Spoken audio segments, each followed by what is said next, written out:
Alright, let's see if this works. Alright.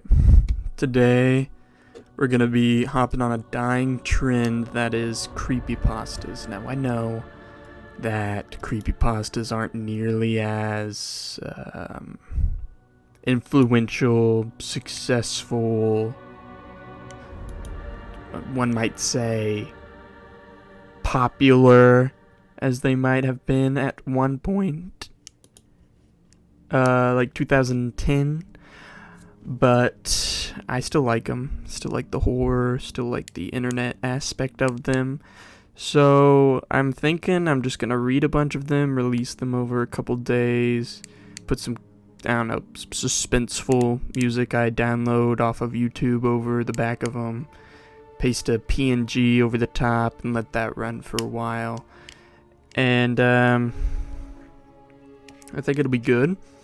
So, if you like creepypastas, you can listen.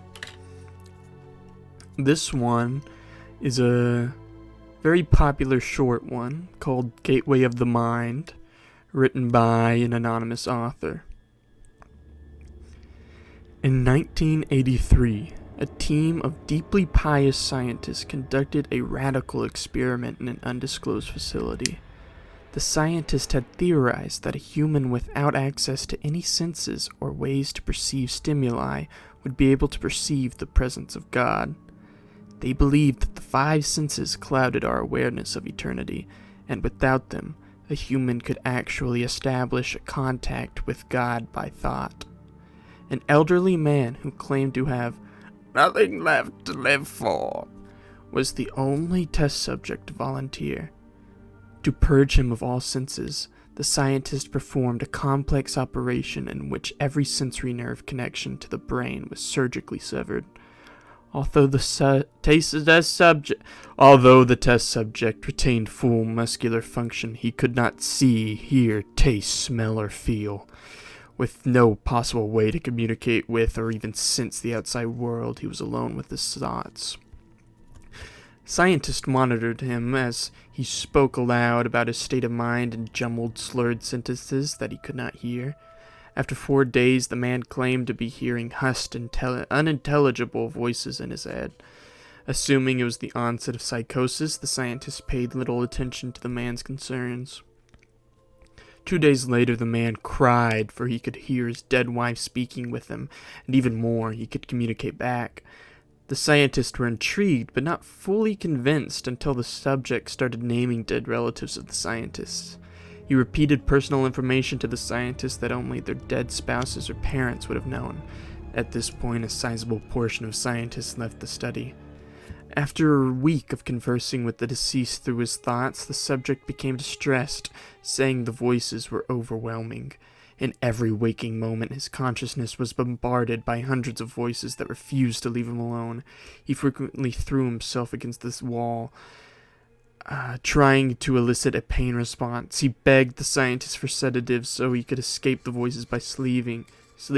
This tactic worked for 3 days until he started to have severe night terrors.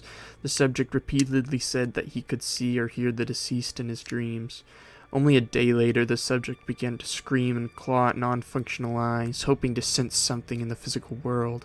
The hysterical subject now said the voices of the dead were deafening and hostile, speaking of hell and the end of the world.